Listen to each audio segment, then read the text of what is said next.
ketahui bahwa salah satu tantangan terbesar dari industri baja nasional ini adalah baja impor yang kalau kita lihat dari segi harga memang relatif lebih murah begitu ya. Nah, kalau untuk kualitasnya sendiri, apakah baja-baja impor ini bisa menyaingi kualitas baja lokal? Gini, sebelum ngomong murah nih, definisi murah nih mesti dijabarkan dulu. Karena murah, karena persaingan tidak fair dengan mengelabui bea masuk, anti dumping, ya, kemudian juga subsidi terselubung, ya, tax rebate dan lain sebagainya itu menurut saya harus digarisbawahi. Kalau itu secara fair, tidak ada kecurangan, ya, harga baja di Indonesia itu tidak kalah bersaing, bahkan relatif kompetitif. Gampang aja, kita bandingkan harga di Amerika Serikat, harga di Eropa, ya, itu jauh lebih tinggi. Bahkan di Amerika Serikat itu 1,5 kali harganya per ton. Di Eropa itu sekitar 1,3 kali. Artinya harga baja di Indonesia kompetitif. Ya kan? Nah, kemudian kalau kita bicara kaitan dengan kualitas, ya, kemarin kita sudah meresmikan itu pabrik yang paling canggih. Ya.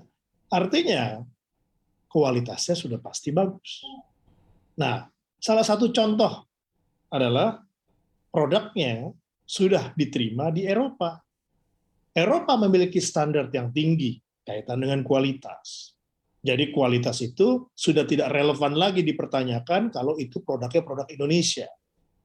Nah, yang jadi masalah sebenarnya malah produk impor. Ya, karena mereka tidak sesuai dengan standar. Jadi setiap produk industri yang masuk ke Indonesia itu harus sesuai dengan SNI. Ada SNI wajib, ada SNI sukarela. Nah, ini yang sedang kita perjuangkan agar untuk produk baja dari hulu sampai hilir harus sesuai dengan SNI. Dan ini harus diterapkan wajib. Ini bukan hanya dalam konteks melindungi industri, tetapi juga melindungi konsumen. Jangan konsumen itu hanya menjadi korban. Misalnya dari sisi ketipisan, lapisan catnya, pelapisnya, dan lain sebagainya itu harus sesuai standar. Kalau mereka masuk murah, ya, tidak sesuai standar, ya ini kan harus dibereskan, ditertibkan. Karena kualitasnya itu nanti akan bisa berdampak kepada juga konsumen. Nah, konsumen itu bisa konsumen pribadi, bisa konsumen pemerintah. Ya, kenapa? Pemerintah membangun infrastruktur. Nah, ini yang menurut saya menjadi satu catatan agar industri di dalam negeri bisa bersaing secara fair, sehat, sehingga investasi yang ditanamkan juga bisa kembali. Ya kan? Kemudian juga ikut dalam pertumbuhan, membangun ekonomi dan juga pertumbuhan ekonomi.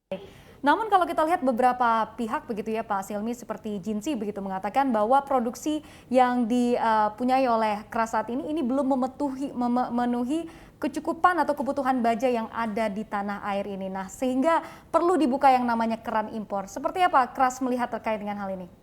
Tergantung produknya, ya. Jadi produk HRC, ya, hot roll coil, itu kapasitasnya melebihi daripada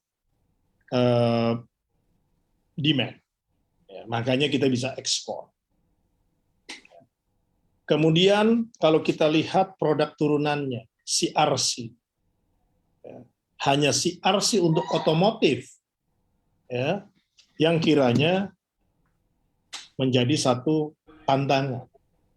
Kalau sudah masuk kepada konstruksi, tidak ada istilah Indonesia tidak bisa atau tidak cukup. Utilisasinya masih rendah. Ya. Pabrik baja itu utilisasinya itu bervariasi tergantung produk. Ada yang 30%, ada yang memang 80%.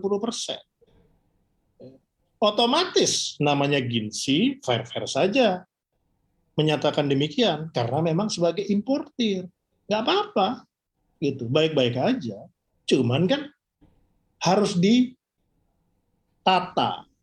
mana yang kira-kira memang import, mana yang kira-kira sudah bisa diproduksi dalam negeri, mana yang memang kapasitasnya sudah melebihi, mana yang memang kualitasnya tidak mampu. Ya. Saya bisa jabarkan A sampai Z dengan gamblang, sehingga tidak berargu argumentasi. Gitu. Ya, karena itu bersayap juga. Ya. Bahasa tidak mampu itu bersayap. Kenapa saya bilang bersayap? Karena juga mengandung satu kepentingan atau interest. Jadi wajar-wajar aja, nggak apa-apa. Gitu. Nah, itulah tugas pemerintah.